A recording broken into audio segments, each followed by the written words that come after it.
Hello students, hope you all are fine. In the previous video, I had taught you the chapter number 2 of class 4. Today, we will discuss about the exercises of chapter 2. Let's begin with. This is your exercise of chapter number 2. First, we will start from the choose the correct answers. Some questions are given here and along with the questions, the options are also given here. From the question, firstly you have to read the questions and you all have to find out the answers. Let's begin with the first question. Plants that live in water are called dash plants. What they will be called? Terrestrial plants, aquatic plants or epiphytes. The answer will be aquatic plants. Mangroves are plants that grow in dash. Means what will be the answer here? Whether it will be marshes, hills or plains. The answer will be marshes. Dash is an example of an emergent plant. Duckweed, lotus or cattail. The answer is cattail. Dash plants do not have stomata. Underwater, fixed or floating. The underwater plants do not have stomata. Now we will do the exercise about the exercise of chapter number 2. This is your B, true for the T for the true and F for the false. We will do the true and false statement. Plants that live on land are called epiphytes. The answer is false. We can find aquatic plants growing in the ocean. No, this is true. Underwater plants absorb oxygen through stomata in their leaves. This is false. Mushroom and fungi are saprophytes. This is true. Now we will do the exercise number C. Fill in the blanks. In desert plants, leaves are modified into dash. They are modified into thorns. Plants that live on dead decaying matter are called dash. They are called as saprophytic plants.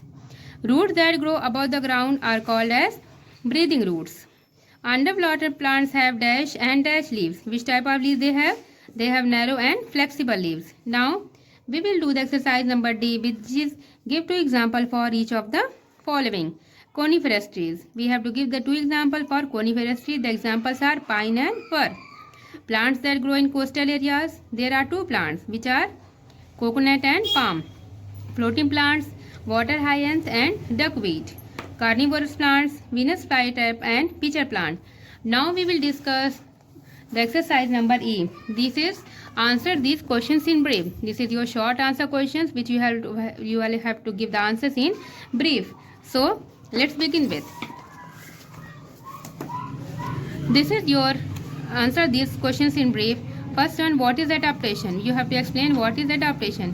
What is adaptation? I had already told you in the chapter that a special feature that helps a living thing to adjust and live in its habitat is known as adaptation. What are terrestrial plants? Terrestrial plants, as you all also know that terrestrial plants and terrestrial animals are also there which live on land. So plants are also terrestrial which live on land and also grow on them. What condition do plants living in coastal areas have to adjust to? They have to adjust while growing in sandy soil, salty water and heavy rainfall. What features do fixed aquatic plants have? We have to tell the features of the fixed aquatic plants. What features do they follow? The fixed aquatic plants have long, thin and flexible hollow stems, flat, broad leaves, waxy coating on their leaf. So this was your short answer questions. Now we will discuss about the answer in details. First question is that describe the plants that grow on hill. We have to tell the features of the plants which grow on the hill areas. The plants that grow on hills have the following features. First one is that they have needle-like leaves that are slim and narrow with a waxy covering so that the leaves do not lose much water. As we all know that in the hilly areas the weather is very cold. If they don't have the waxy coating on their leaves, they will lose much water and they will become dry. Second feature is that these trees are in cone shape. So that why their shape is in cone? So that the snow which falls on them just slides off from their leaves very easily.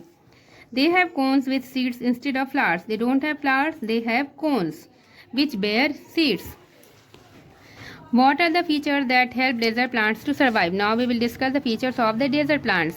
As we all know that in the desert the rainfall is very less. So the plants have to adjust themselves according to their surrounding. What features do they have to follow? They have to follow these type of feature. They do not have many leaves, therefore photosynthesis is carried out in the stem.